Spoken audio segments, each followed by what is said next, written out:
Hey kids! Okay, I'm going to continue reading The Witches by Roald Dahl. Bruno Jenkins disappears. That's the name of our chapter. The Grand High Witch was starting to talk again. I am now going to prove to you, she said, that this recipe is working to perfection. You understand, of course, that you can set the alarm clock to go off any time you like.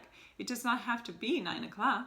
So yesterday, I am personally preparing a small quantity of the magic formula in order to give you a public demonstration. But I am making one small change to the recipe. Before I am roasting the alarm clock, I am setting it to go off not at 9 o'clock the next morning, but at 3:30 the next afternoon, which means 3:30 this afternoon. And that, she said, glancing at her wristwatch, is in precisely 7 minutes' time. The audience of witches was listening intently, sensing that something dramatic was about to happen. So what am I doing yesterday with this magic liquid? Asked the Grand High Witch. I will tell you what I am doing. I am putting one droplet of it into a very squishy chocolate bar, and I am giving this bar to a repulsive, smelly little boy who is hanging around the lobby of the hotel. The Grand High Witch paused. The audience remained silent, waiting for her to go on. I watched this repulsive little brute gobbling up the squishy bar of chocolate, and when he had finished, I said to him, "Was that good?" He said it was great. So I said to him, "Would you like some more?" And he said, "Yes." So I said, "I will give you 6 more chocolate bars like that if you will meet me in the ballroom of this hotel at 3:25 tomorrow afternoon." 6 bars, cried the greedy little Zwine. I'll be there. You bet I'll be there. So the stage is set, shouted the Grand High Witch. The proof of the pudding is about to begin. Do not forget that before I am roasting the alarm clock yesterday, I am setting it for 3:30 today. It is now, she glanced again at her watch, it is now exactly 25 minutes past 3, and the nasty little stinker who will be turning into a mouse in 5 minutes' time should be at this very moment standing outside the doors. And by gum, she was absolutely right. The boy, whoever he might be, was already rattling the door handle and banging on the door with his fists. "Quick!" shrieked the Grand High Witch. "Put on your wigs, put on your gloves, put on your shoes." There was a great rustle and bustle of putting on wigs and gloves and shoes, and I saw the Grand High Witch herself reach for her face mask and put it on over that revolting face of hers. It was astonishing how that mask transformed her. Now, all of a sudden, she became once again a rather pretty young lady.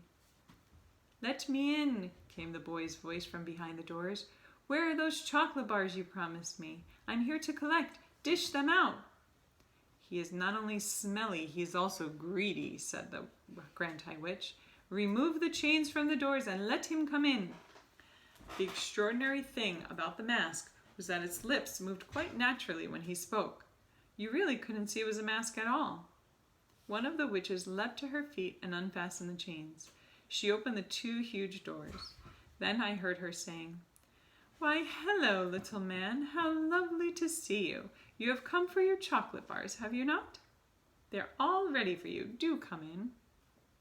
A small boy wearing a white t-shirt and gray shorts and gym shoes entered the room. I recognized him at once. He was called Bruno Jenkins, and he was staying in the hotel with his parents. I didn't care for him. He was one of those boys who's always eating something whenever you meet him. Meet him in the hotel lobby, and he is stuffing sponge cake into his mouth. Pass him in the corridor, and he is fishing potato crisps out of a bag by the fistful. Catch a sight of him in the hotel garden, and he is wolfing a dairy milk bar, and has 2 more sticking out of his trouser pocket. What's more, Bruno never stopped boasting about how his father made more money than my father, and that they owned 3 cars. But worse than that, yesterday morning I had found him kneeling at the flagstone of the hotel terrace with a magnifying glass in his hand. There was a column of ants marching across one of the flagstones, and Bruno Jenkins was focusing the sun through his magnifying glass and roasting the ants one by one. "I like watching them burn," he said. "That's horrible," I cried. "Stop doing it." "Let's see you stop me," he said. At that point, I had pushed him with all my might, and he had crashed sideways on the flagstones. His magnifying glass had splintered into many pieces, and he leapt up shrieking. There's a little boy coming into the meeting. Bruno. "My father's going to get you for this." Then he had run off, presumably to find his wealthy dad. That was the last time I had seen Bruno Jenkins until now. I doubted very much that he was about to be turned into a mouse, although I must confess that I was secretly hoping it might happen. Either way, I didn't envy him being up there in front of all those witches. "Darling boy," cooed the Grand High Witch from up on the platform, "I have your chocolates all ready for you. Do come up here first and say hello to all these lovely ladies." Her voice was quite different now. It was soft and gentle and absolutely dripping with syrup. Bruno was looking a bit bewildered, but he allowed himself to be led up on the platform where he stood beside the Grand High Witch and said, "Okay, where are my 6 bars of chocolate?" I saw the witch who had let him in quietly putting the chain back on the door handles. Bruno didn't notice. He was too busy asking for his chocolate. "The time is now, 1 minute before 3:30, announced the Grand High Witch. "What the heck's going on?" Bruno asked. He wasn't frightened, but he wasn't exactly looking comfortable either. "What is this?" he said. "Give me my chocolate." 30 seconds to go, cried the Grand High Witch, gripping Bruno by the arm. Bruno shook himself clear and stared at her. She stared back at him, smiling with the lips of her mask. Every witch in the audience was staring at Bruno. 20 seconds, cried the Grand High Witch. "Give me the chocolate," shouted Bruno, becoming suddenly suspicious. "Give me the chocolate and let me out of here." 15 seconds, cried the Grand High Witch. "One of you crazy punks kindly tell me what all this is about?" shouted Bruno. 10 seconds, cried the Grand High Witch. 9, 8, 7, 6, 5, 4, 3, 2, 1, 0. We have ignition. I could have sworn I heard an alarm clock ringing.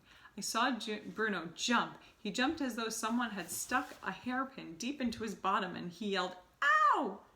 He jumped up so high that he landed on a small table up there on the stage, and he started hopping about on the top of this table, waving his arms and yelling his head off. Then suddenly he became silent. His whole body stiffened. "The alarm has gone off," shrieked the Grand High Witch. "The mouse maker is beginning to work." She started hopping about on the platform and clapping her gloved hands together, and then she shouted, "This smelly brat, this filthy scum, this hard little louse will very, very soon become a lovely little mouse." Bruno was getting smaller by the second. I could see him shrinking. Now his clothes seemed to be disappearing, and brown fur was growing all over his body. Suddenly he had a tail, and then he had whiskers. Now he had 4 feet. It was all happening so quickly. It was a matter of seconds only, and all at once he wasn't there anymore.